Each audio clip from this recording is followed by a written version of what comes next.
Hello everyone, welcome to today's tutorial on the poem Sonnet 116 by one of the most famous writers to have ever existed, William Shakespeare.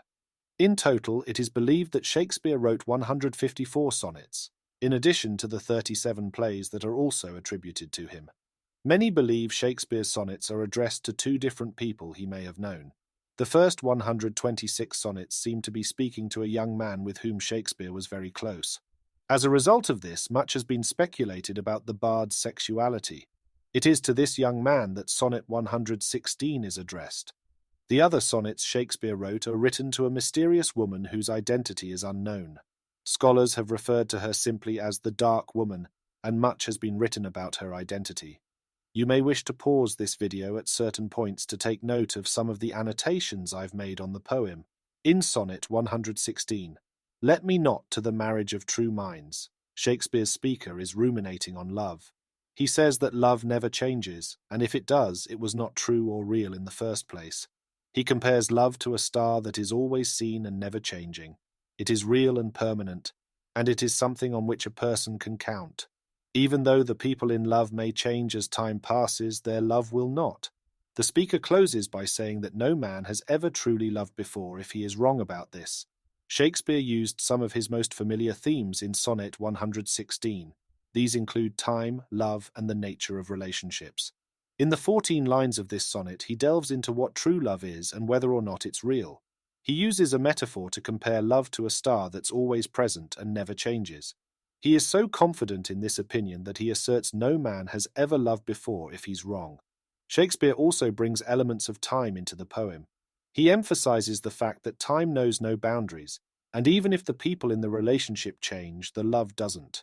While this sonnet is clumped in with the other sonnets that are assumed to be dedicated to an unknown young man in Shakespeare's life, this poem does not seem to directly address anyone.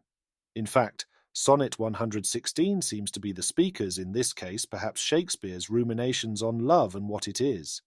The best way to analyze Shakespeare's sonnets is to examine them line by line, which is what will follow. In the first two lines, Shakespeare writes, "Let me not to the marriage of true minds admit impediments."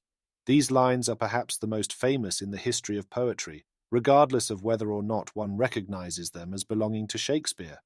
Straight away, Shakespeare uses the metaphor of marriage to compare it to true, real love. He is saying that there is no reason why two people who truly love should not be together. Nothing should stand in their way. Perhaps he is speaking about his feelings for the unknown young man for whom the sonnet is written. Shakespeare was unhappily married to Anne Hathaway, and so perhaps he was rationalizing his feelings for the young man by stating there was no reason, even if one is already married, that two people who are truly in love should not be together. The second half of the second line begins a new thought, which is then carried on into the third and fourth lines. He writes, "Love is not love which alters when it alteration finds or bends with the remover to remove." Shakespeare is continuing with his thought that true love conquers all. In these lines, the speaker is telling the reader that if love changes, it is not truly loved because if it changes, or if someone tries to remove it, nothing will change it. Love does not stop just because something is altered. As cliched as it sounds, true love, real love lasts forever, lasts. The second quatrain of Sonnet 116 begins with some vivid and beautiful imagery, and it continues with the final thought pondered in the first quatrain. Now that Shakespeare has established what love is not, fleeting and ever-changing, he can now tell us what love is. He writes, "Oh no, it is an ever-fixed mark that looks on tempests and is never shaken." Here, Shakespeare tells his readers that love is something that does not shift, change, or move. It is constant and in the same place, and it can weather even the most harrowing of storms or tempests, and is never even shaken, let alone defeated. While weak, it can be argued here that Shakespeare decides to personify love since it is something that is intangible, and not something that can be defeated by something tangible, such as a storm. In the next line, Shakespeare uses the metaphor of the North Star to discuss love. He writes, "It is the star to every wandering bark whose worth's unknown, although his height be taken." To Shakespeare, love is the star that guides every bark or ship on the water, and while it is priceless, it can be measured. These two lines are interesting and worth noting. Shakespeare concedes that love's worth is not known, but he says it can be measured.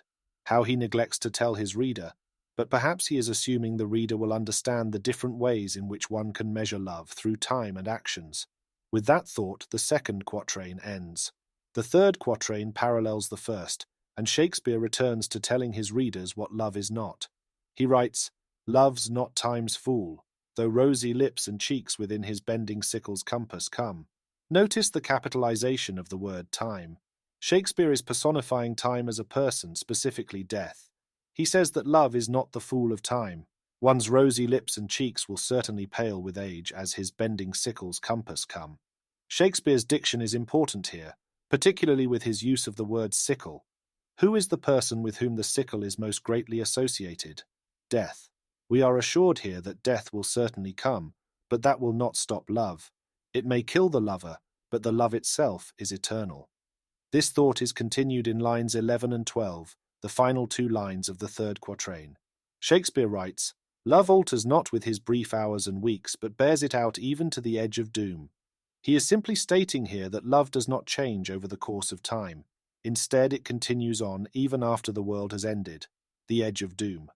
Shakespeare uses lines 13 and 14, the final couplet of Sonnet 116, to assert just how truly he believes that love is everlasting and conquers all.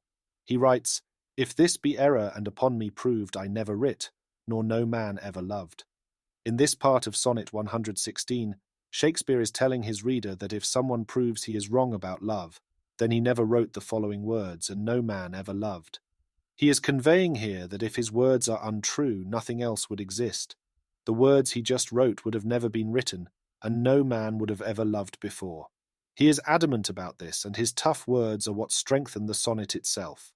The speaker and poet himself are convinced that love is real, true, and everlasting. Structure and form. This is a true Shakespearean sonnet, also referred to as an Elizabethan or English sonnet.